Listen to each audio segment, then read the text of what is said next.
quite a bit down in our area as well. We actually have a Reformed church in our area, Dr. Schuller, so I'm going to let them know about you coming on, and so they can tune in when we replay this back. But Florida, of course, always been a big supporter of yours, and do you get down this way much to do some speaking? Well, I was down there a couple of months ago visiting friends, like Rich DeVos is down there, and I've got a lot of friends down there, and they've helped me a lot. So, yeah, we've got some good friends there. Rich DeVos with the Orlando Magic, right? Right. Yeah, we've had Pat Williams on quite a bit. I don't know if you've had a chance to meet him. Very inspirational guy. Pat's got a new book out. Yeah, he's got a book about every 6 months.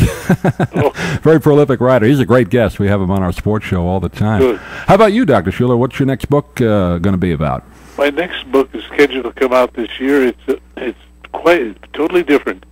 I've become very close to Mikhail Gorbachev, and he put me on in Russia, and so the book is about Mikhail Gorbachev, healer of the breach. And I credit Mikhail Gorbachev more than any other one person for ending the Cold War without bombs. Yeah, he was an interesting man, and I just remember with him and Reagan together. He was an interesting man. Yeah. And what could have been the biggest war on planet Earth turned out to be peace without bloodshed.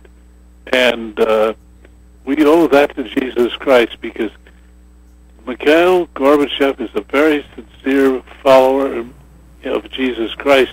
Even though he calls himself atheist, he had to call himself an atheist to be a head of the Communist Party. But I know him very well, and he's a beautiful follower of Jesus. I just remember the meetings, him and Ronald Reagan back in the 80s, and how they just met in, I guess, in Iceland, I believe it was, and they really solved a lot of the problems, like you said, peacefully. And Ronald Reagan, another man who was very religious, wasn't he? Oh, yes. Very so. Well, that's one of the great things about what your ministry has done. For those of you that tuning in that may not be familiar with, possibility thinking is you would call the theme of it, right? I'm very proud of the fact that I'm now accredited with being the founder of the megachurch movement. And we formed the first Church Growth Institute in 1969, and I brought ministers here and motivated them to become exciting, positive thinking mission stations, and not just churches pumping out doctrine and theology of a particular denominational sect. And my graduates are Bill Hybels, Willow Creek Community Church, probably the largest. Another one would be Rick Warren, whose book just sold 25 million copies. Another one is Bishop Long, the largest church in Atlanta, 18,000 people every week.